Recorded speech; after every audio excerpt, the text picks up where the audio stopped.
Doncs vull començar amb explicar què és l'Eixam i què és un sistema de disseny.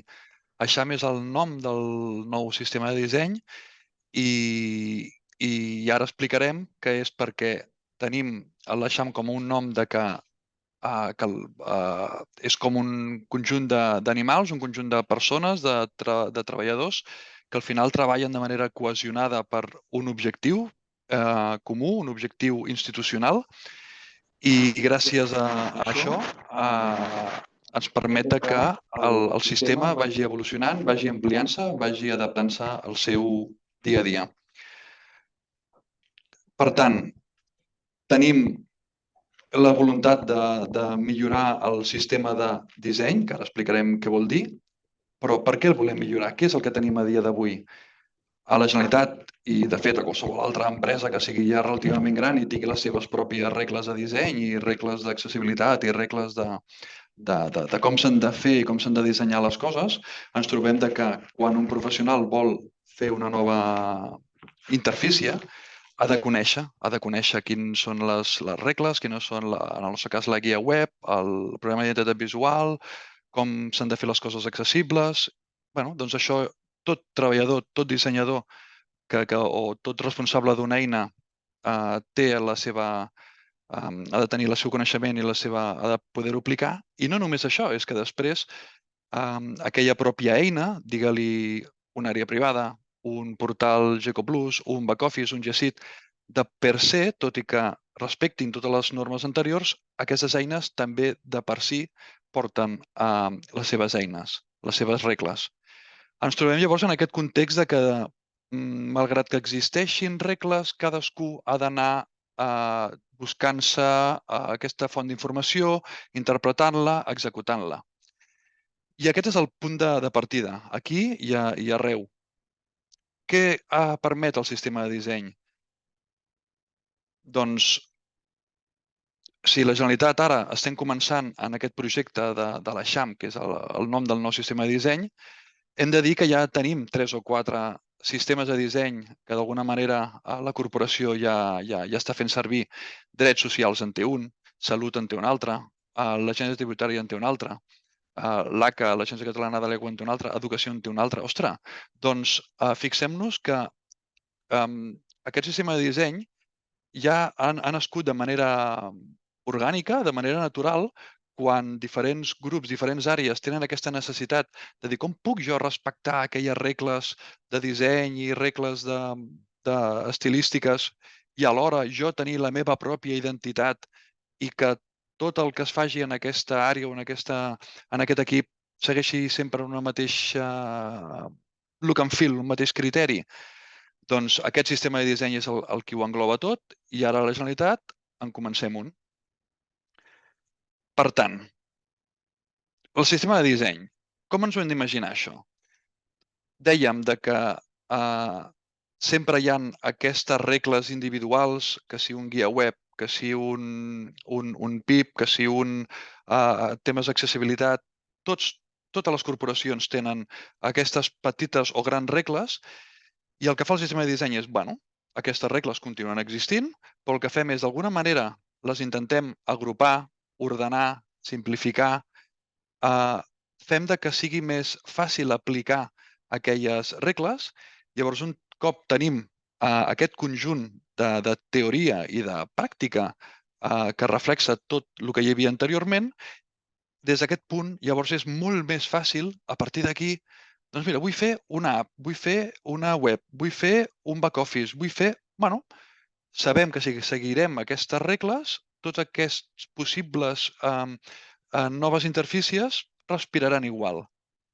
Veiem el sistema de disseny, per tant, com aquesta simplificació que agrupa totes les diferents regles i eines per tal d'arribar a prototipar i desenvolupar les eines i les interfícies que fem a la Generalitat i arreu.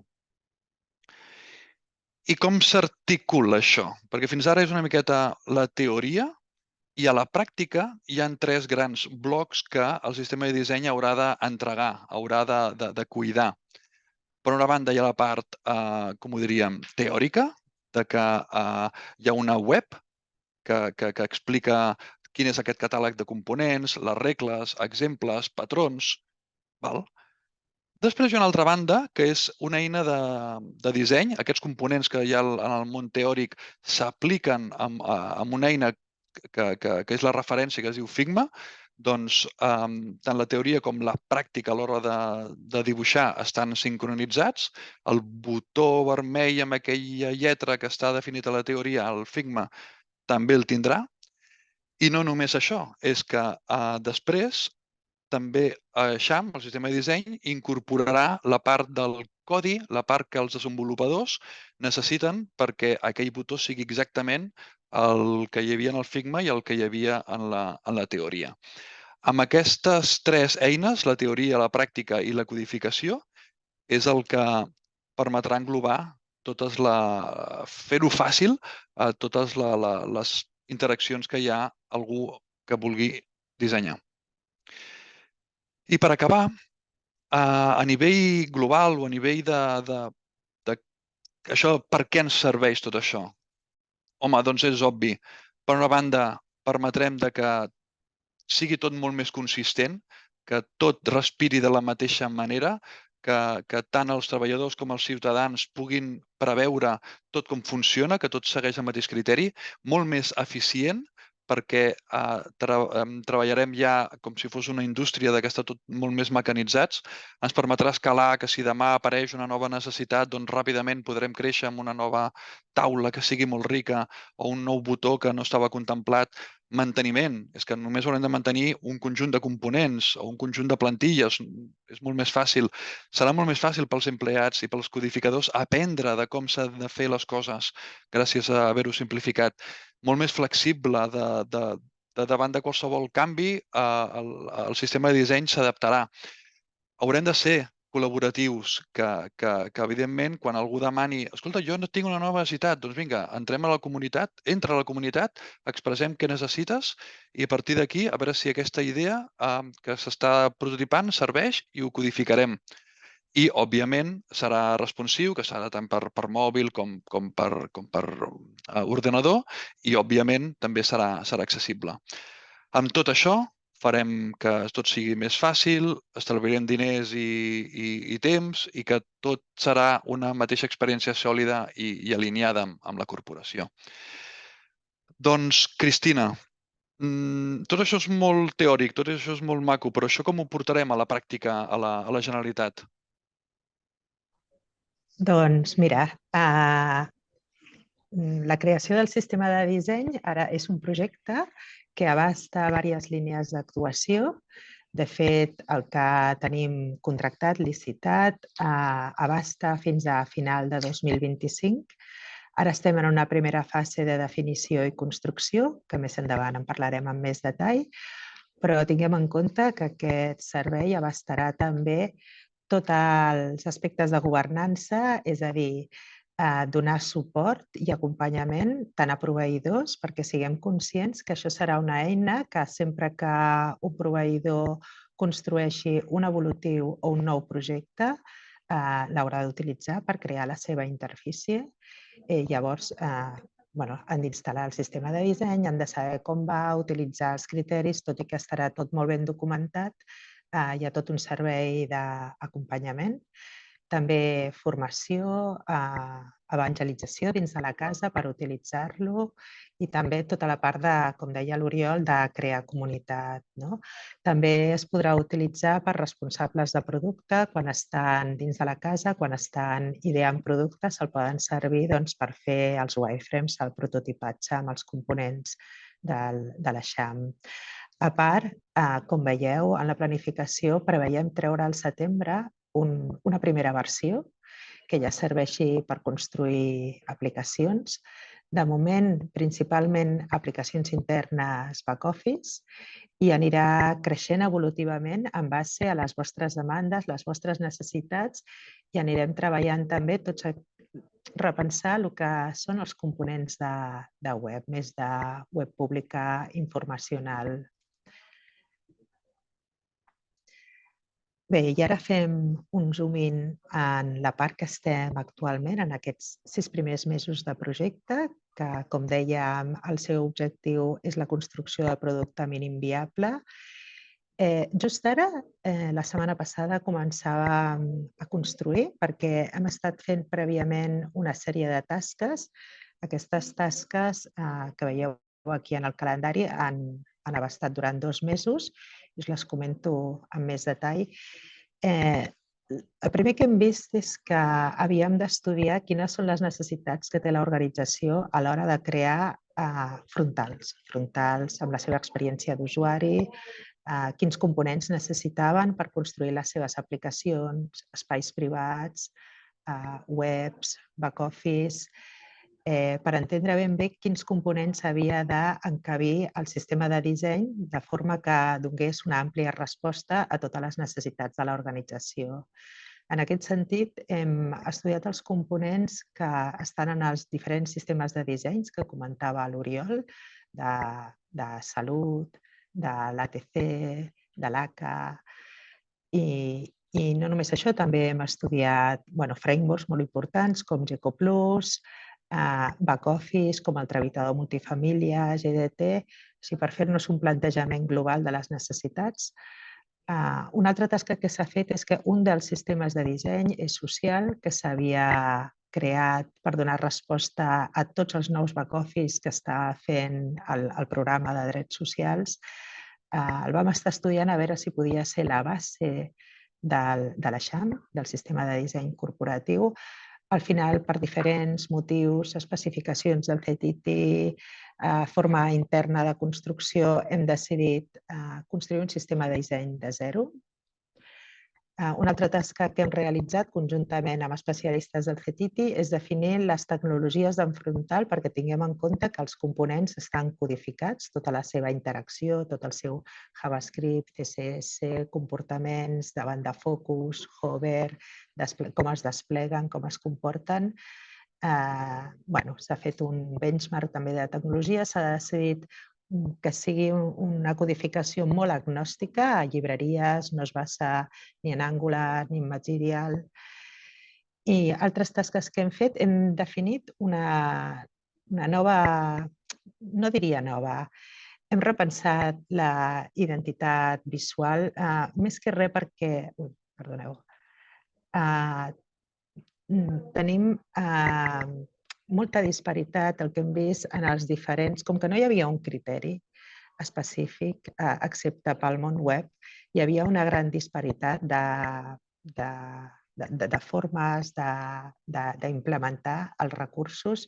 Llavors, derivat d'aquest estudi, es defineix una iconografia, una tipografia basada en la corporativa, però que la racionalitza i la simplifica, una definició de colors.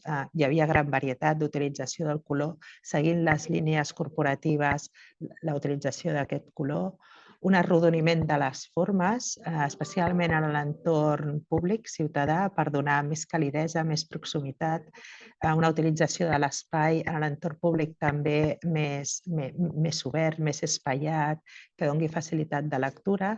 En canvi, en els entorns interns de back-office hi ha una utilització de l'espai molt més reduïda, orientada a la gestió i a la interacció més productiva.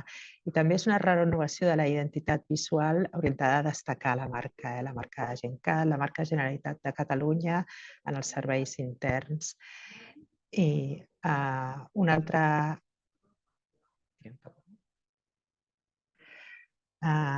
altra tasca que hem realitzat és la selecció d'aquells components que són candidats, de tots aquells que hem analitzat i hem vist que són necessaris per l'organització, quins són indispensables en aquesta primera sortida del sistema de disseny, aquesta sortida que preveiem al setembre, bàsicament perquè, com ja veieu, la construcció es finalitza a final de juliol i segurament no és qüestió de treure-ho a l'agost.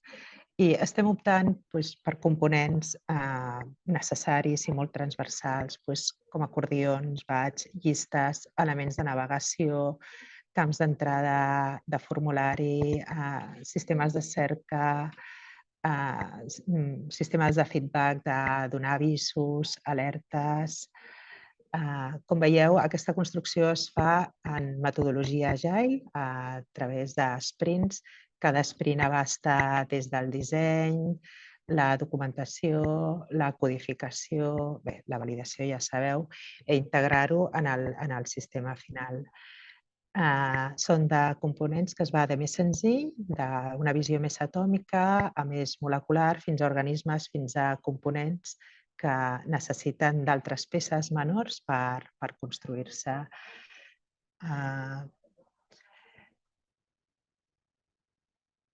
Bé, i tot aquest material dels components s'integra en una web, que és el sistema que es podrà utilitzar per consultar els components que hi ha, com utilitzar-los, com instal·lar el sistema de disseny. Per cada component, com per exemple aquest, de l'exemple del BATS, doncs hi ha informació de com utilitzar-lo, de com utilitzar-lo en l'entorn amb altres components, de les recomanacions d'ús, de quan no utilitzar-lo, directrius per dissenyadors, directrius per desenvolupadors, components relacionats o similars que es podrien utilitzar alternativament segons l'ús.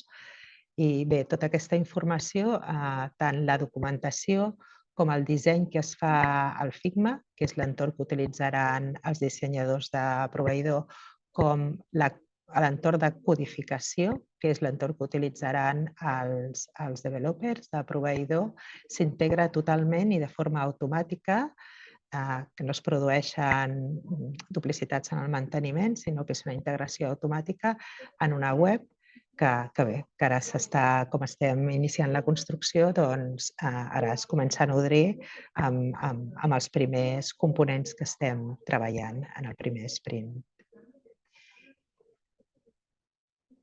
I amb tot això jo crec que ho hem explicat, el principal.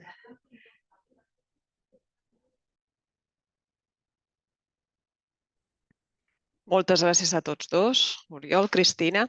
Ara doncs, comencem la ronda de preguntes que ja ens han fet arribar en el xat. Una d'elles és, em pregunten si l'Eixam serà per a webs o apps públiques o només també s'aplicarà a les intranets. Oriol. Evidentment, per les apps i les webs públiques és l'objectiu. També hem dit que els back-office, entesos com a eines internes per poder treballar amb les eines que tinguem també, i les intranets també està en aquest punt que és una eina interna o eina o web interna. Llavors, no l'hem contemplat com a un frontal inicial al que inicialment haguem de donar resposta per aquest primer mínim producte viable, però és que, tot i que no estigui inclòs, és que considerem que tan bon punt ja tinguem aquest eixam, aquest sistema de disseny, interessarà a qualsevol dels previstos i, diguem, no previstos, a dir, ostres, si ja em donen una eina de disseny, em donen uns criteris, em donen uns codis per codificar-ho de manera idèntica al que diu la teoria, doncs, escolta, també m'hi sumo. Per tant, sí, pot servir, servirà. Després també la Montse ens fa una pregunta que va molt encarregada, no? En el mateix sentit, en el cas d'un back-office, no? És obligatori adaptar-se a aquest sistema de disseny i què hauran de fer? No? En quin moment s'hauran d'adaptar? Obligatori. El que deia abans, al final, a partir del primer de setembre ja hi haurà unes regles, ja hi haurà uns criteris. Nosaltres no podrem forçar, no podem obligar. Al final és quan hi hagi un nou projecte d'una nova eina que jo dediqui una necessitat de dir, ostres, ho hem de repintar tot, doncs aquí sí que és de sentit comú que ja segueixi aquests criteris, però si aquella eina, aquell back-office que només tenia previst un evolutiu petit d'aquí un mes, d'aquí dos, aquí ja cada eina, cada pressupost, cada àrea ha d'anar veient en quins punts aprofitar els moments per anar actualitzant els seus projectes. Ara la Patrícia també ens fa diverses preguntes. La primera seria si en quin moment cal tenir en compte l'Eixam en un nou projecte i a qui ho han de demanar, què han de fer per demanar i quan. Bé, si preveieu crear un nou nou servei, un nou producte digital intern que es comenci a dissenyar a partir del setembre i ara esteu en un procés de licitació, jo us aconsellaria d'incloure ja aquesta premissa en el plec, en la licitació de que es gaudirà i es construirà en base al sistema de disseny. Per projectes que a partir del setembre entrin en disseny i en construcció, doncs jo us recomano que les fases de fer wireframes, prototipatge i de codificar els elements d'interfície, doncs ja utilitzeu directament el sistema de disseny. Una altra pregunta que ens fan és si tenen un projecte amb un disseny particular que Eixam no contempla, què hauran de fer? Bé, és el que comentàvem abans. Diguéssim que no té efectes retroactius, que a mesura que es vagin creant noves parts de producte, les podeu crear amb el sistema de disseny Eixam.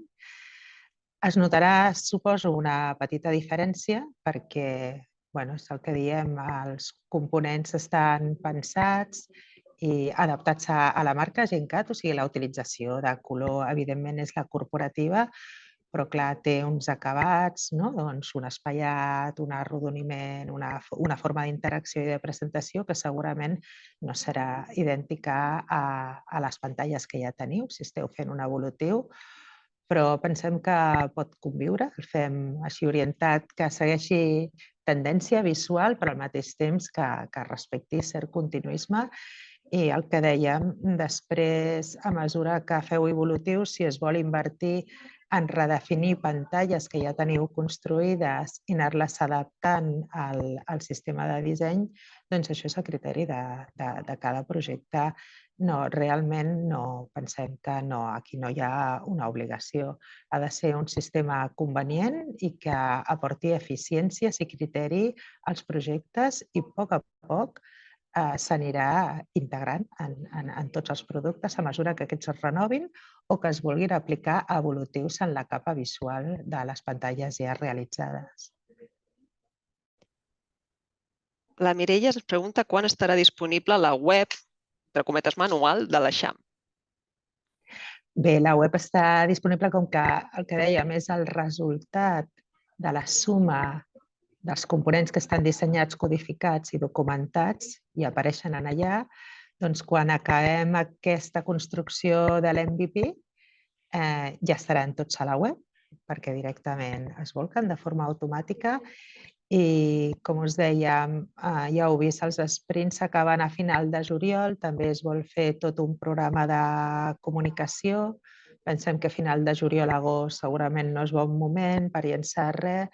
Al setembre podreu gaudir.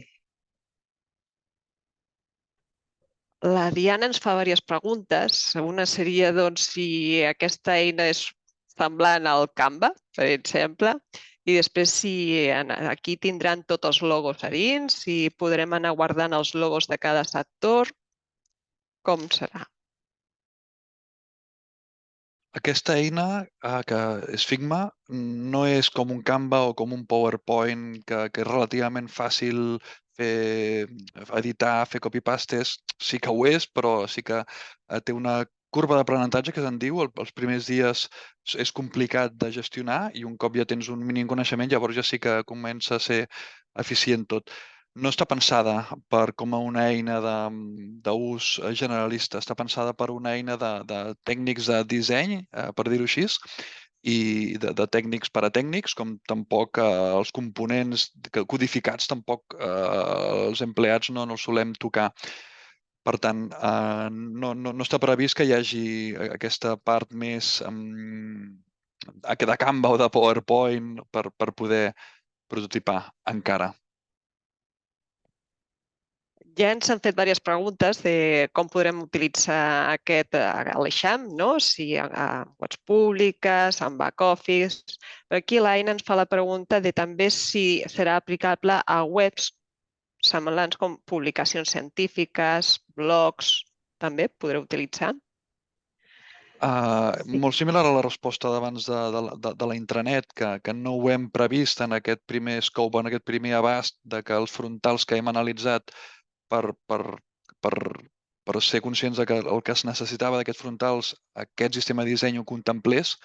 Els blocs no els hem analitzat, aquests 2 o 3 exemples que ens ha dit no els hem analitzat, tant de bo que el que tinguem fet, ostres, doncs mira, ja em serveix, però no tenim aquesta seguretat.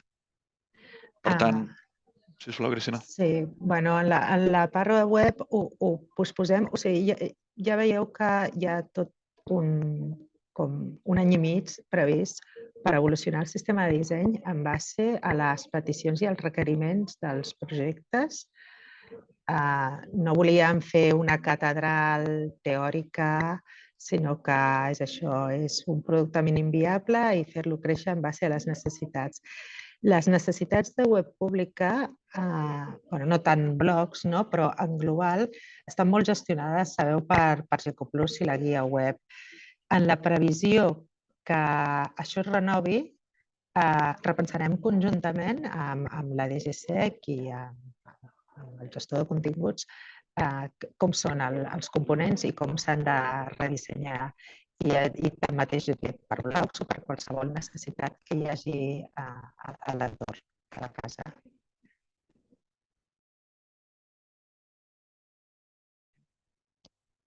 Una altra pregunta que ens fa, ara s'ha canviat la seu electrònica del ciutadà, aquí també s'hauria d'integrar l'Eixam?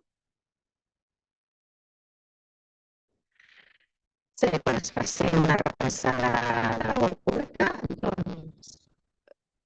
Perdó, no s'escolta molt bé el micròfon, si vols utilitzar el... Hola. Sembla ser que hi havia algun problema amb el micro. La seu electrònica s'ha dissenyat. Bé, en l'entorn web, quan es repensi l'entorn web, s'aplicarà els criteris de disseny que marqui l'Eixam i que treballarem conjuntament, com dèiem, amb l'entorn web. I bé, quan es renovi la seu electrònica, com dieu, doncs també es renovarà amb aquesta nova imatge.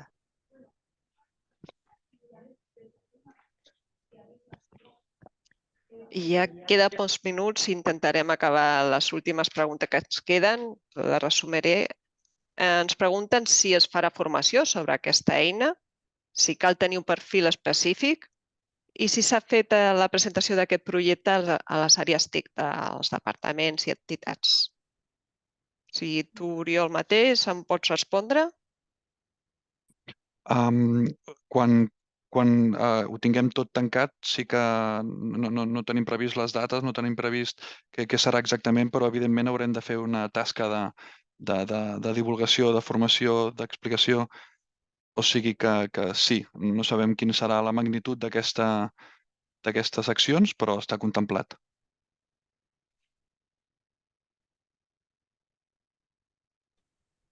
Ens queda un minutet més, aprofito per fer-vos una última pregunta. En principi, la Sònia ens pregunta si aquest sistema de disseny és aplicable per als webmasters i no pas editors o bé per a ambdós col·lectius, aquesta perspectiva de Gecoplus. Doncs sobretot és la segona, o sigui, els webmasters, aquesta eina interna, és que és el mateix que dèiem abans, no l'hem previst inicialment en el nostre scope, serà a partir del setembre quan haurem de dir, volem cobrir aquestes eines de webmaster, volem cobrir els blogs, volem cobrir, doncs agafarem quines són les necessitats de cadascuna d'aquestes noves eines o frontals o necessitats i aquí donarem resposta.